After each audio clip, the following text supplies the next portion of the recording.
India ఇప్పుడు ఏఐలో consumer mode నుండి creator మోడ్కి shift అవుతుంది. మనం యూజ్ చేసే టెక్నాలజీ మాత్రమే కాదు, మనం క్రియేట్ చేసే స్టేజ్కి వచ్చేసాం. రీసెంట్గా ఢిల్లీలో భారత్ మండపంలో ఏఐ ఎక్స్పో జరిగింది. హోల్ కంట్రీ ఎగ్జైట్ అయింది. కానీ సోషల్ మీడియాలో వైరల్ అయింది ఏంటి? ఒక చైనీస్ రోబోట్ డాగ్. ఇండియాలో ఒరిజినల్ ఇన్నోవేషన్ లేదు అని అనుకుంటున్నారు కొంతమంది, కానీ ఇది కంప్లీట్గా ఫాల్స్. మీడియా మీకు ఫుల్ స్టోరీ చెప్పట్లేదు. సోషల్ మీడియాలో నెగిటివిటీ స్ప్రెడ్ చేయడమే ఈజీ, కానీ హెడ్లైన్స్ దాడి చూస్తే రియల్ ఇండియన్ ఇన్నోవేషన్ కనబడుతుంది.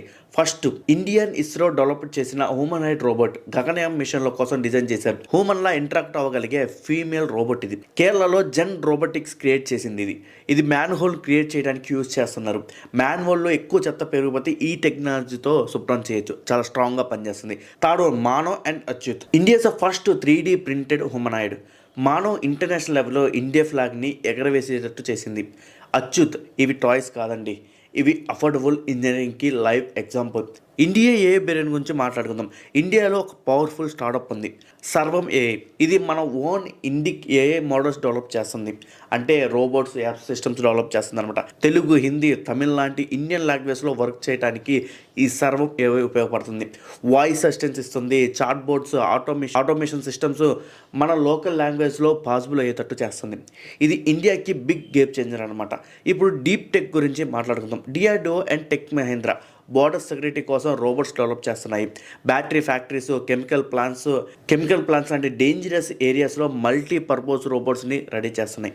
బెంగళూరు అండ్ పూణే ఇప్పుడు జస్ట్ ఐటీ సిటీస్ కాదండి, ఇవి global robotics hubs. Complete automation ecosystem అక్కడ రెడీ అవుతుంది. గవర్నమెంట్ పర్మిషన్స్ కూడా ఇస్తుంది. ఏఐ డైరెక్ట్గా ఫ్యాక్టరీస్లో ఇంప్లిమెంట్ అవుతుంది. ఏరావత్ లాంటి సూపర్ కంప్యూటర్స్ బ్యాక్ ఎండ్లో పవర్ ఇస్తున్నాయి. Param Siddhi AI health care and agriculture problems solve చేస్తుంది. So Chinese robot dog viral అయిన విషయం మనందరికీ తెలిసిందే. సో దాన్ని పట్టుకొని ఇండియాలో డెవలప్మెంట్ లేదని వాగుతున్నారు కొంతమంది కుక్కలు. సో వాళ్ళకి ఇదే నా సమాధానం. రియల్ ప్రోగ్రెస్ ఇండియాలో జరుగుతుంది. మనం నెగిటివిటీని స్ప్రెడ్ చేసినంతగా పాజిటివిటీని స్ప్రెడ్ చేయలేం, గుర్తుపెట్టుకోండి. మనకి మనమే శత్రువు అనేది ఇది ఒక ఉదాహరణ. మనం గొప్పలు చెప్పుకోవడానికి, హైప్ని క్రియేట్ చేయడానికి ఇంపోర్ట్ చేయడం లేదండి, మనం ఫ్యూచర్ని బిల్డ్ చేస్తున్నాం. Self reliant India in robotics. ఈ వీడియోని షేర్ చేయండి. రియల్ స్టోరీ అందరికీ తెలియాలి. Keep watching. జై హింద్.